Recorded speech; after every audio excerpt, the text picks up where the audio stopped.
Hey everyone, and welcome. So, you're looking to launch a business in the Tar Heel state? That's awesome. You're definitely in the right place. Today, we're going to build a founder's roadmap, breaking down exactly how to get through the registration process in North Carolina. All right, let's just dive right in. So you've got this brilliant idea, right? You've got the energy, the vision, but hold on. Before you do anything else, you're facing a really fundamental question.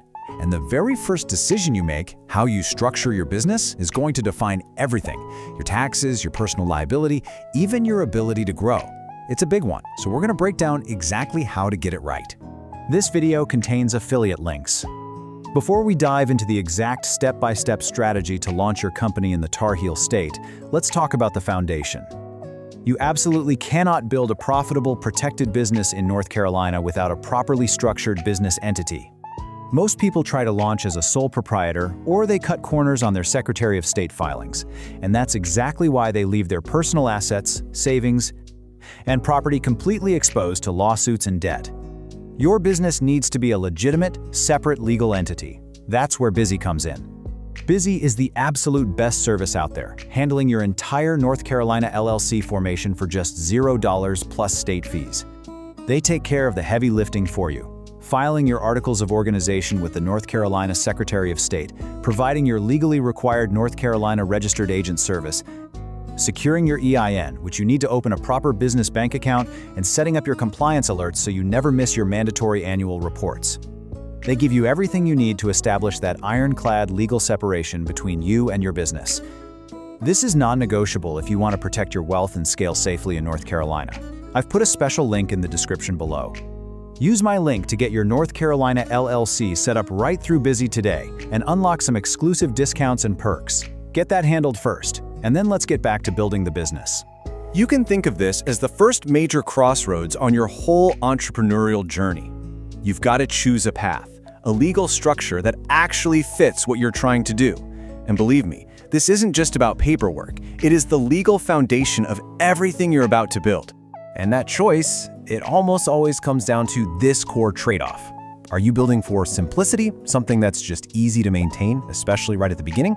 Or are you building for massive long-term growth, with an eye on maybe bringing in investors down the road? Let's take a look at what each of those paths looks like. Okay, this table pretty much breaks down your four main options. Let's start with the simplest one, the sole proprietorship. That's just you. It's super easy to manage, but, and this is a big but, there's no legal separation. That means your personal assets are totally at risk. Now, the most popular choice for a reason is the LLC. It creates this protective shield between your business debts and your personal stuff.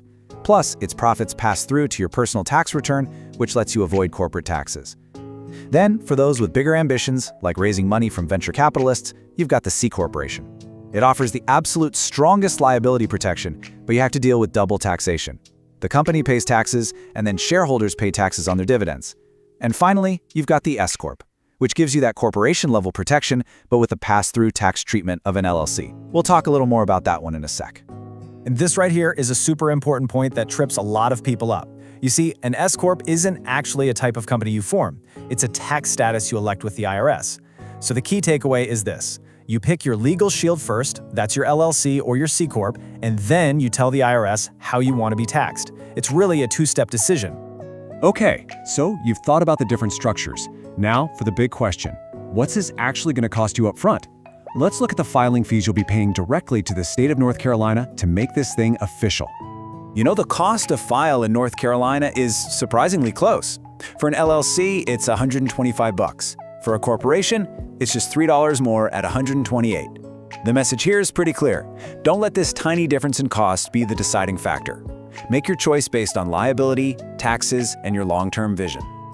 All right, you've picked your path. Now it's time to get out the playbook. Let's walk through the exact step-by-step guide you need to follow with the North Carolina Secretary of State to get your new business officially on the books. It really just boils down to these three key steps. First, pick a great name, and this is critical, search the state's registry online to make sure it's not already taken. Second, you have to appoint a registered agent. This is your business's official point of contact, and we'll get more into that in a second. And third, you file your formation document. Once that's accepted, congratulations, your business legally exists. And hey, a quick but really vital note on your name. It has to tell people what kind of business you are. That means ending it with LLC or limited liability company, or for a corporation, something like Inc. or Incorporated. This isn't just for flair, it's a legal requirement that lets everyone know what your company's liability status is. So, what exactly is this registered agent you have to have? Well, think of them as your business's official mailbox for the state. They're the ones responsible for receiving really important stuff like legal notices or annual report reminders. Now, the rules are key. They must have a physical street address in North Carolina, no P.O. box is allowed, and they have to be available during normal business hours to receive documents. You can be your own registered agent, but if you'd rather not use your home address or you're not always around, you can just hire a professional service to handle it for you. Okay, you're registered with the state, awesome. Your next stop is with the federal government. You need to get what's called an Employer Identification Number, or an EIN, from the IRS. Honestly, the easiest way to think about it is like a social security number, but for your business. And why is this so critical? Well, you literally can't hire employees without one. You also can't open a business bank account, which you absolutely need to do to keep your finances separate.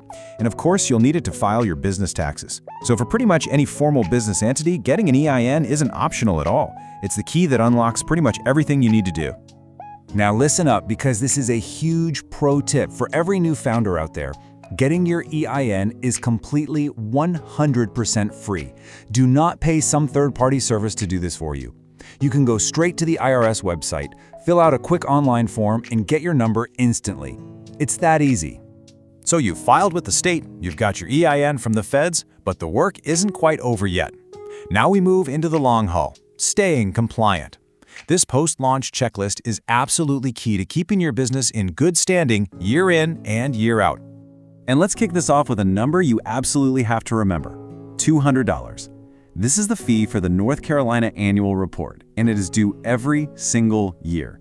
Forgetting this can literally lead to the state dissolving your business. So yeah, let's make sure that doesn't happen.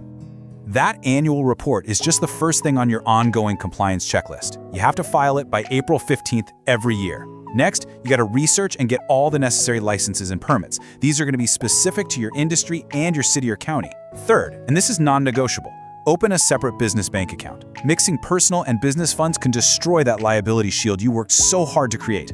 You'll also need to register with the North Carolina Department of Revenue for things like sales tax. And if you have 3 or more employees, state law says you must have workers' comp insurance. And finally, draft your internal rulebook. For an LLC, that's called an operating agreement. For a corporation, it's called bylaws. These documents spell out how your company is actually going to be run. So there you have it. You've navigated the crossroads, you've filed the paperwork, and you've set up your systems to stay compliant. You've successfully laid the entire legal foundation. Now the only question left is the most exciting one of all. What are you going to build?